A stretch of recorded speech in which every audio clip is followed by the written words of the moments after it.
Hi viewers, ఈరోజు మనము Mihir case కోసం మాట్లాడదాము. ఇది చాలా బాధాకరమైన కేసు అండి.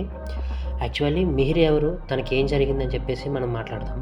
మిహిర్ కేరళలో ఎర్నాకుళంలో తిరువనూరు అనే ప్లేస్లో గ్లోబల్ స్కూల్లో చదువుతున్నాడు. తిను రోజు స్కూల్కి వెళ్తున్నప్పుడు తన తోటి విద్యార్థులు తిన్ని కలర్స్ మీద జోక్స్ చేయడం స్టార్ట్ చేశారు. బుల్లింగ్ చేస్తున్నారు. బట్ ఇది ఒకరోజు లిమిట్ దాటి వెళ్ళింది. దట్ డే ఈజ్ 15th జనవరి. ఆ రోజు మిహిర్ని బాత్రూంలోకి తీసుకెళ్ళి తనకి టాయిలెట్ ప్లేసెస్ని లిక్ చేయమని చెప్పారు.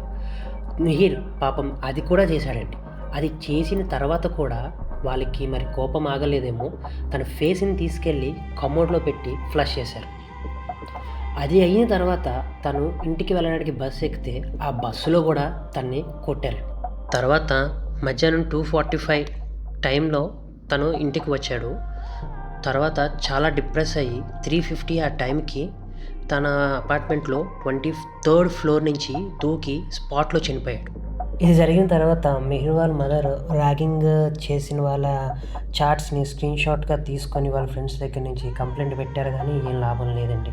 ఎందుకంటే స్కూల్ రెప్యుటేషన్ పాడైపోతుంది అని చెప్పేసి దాన్ని మొత్తాన్ని కప్పేశారు. కొంతమంది మిహిర్ బెస్ట్ ఫ్రెండ్స్ కూడా ఇన్స్టా అకౌంట్ స్టార్ట్ చేసి జస్టిస్ ఫర్ మిహిర్ అని చెప్పేసి ట్రై చేశారు, కానీ దాన్ని కూడా డీయాక్టివేట్ చేయించారు.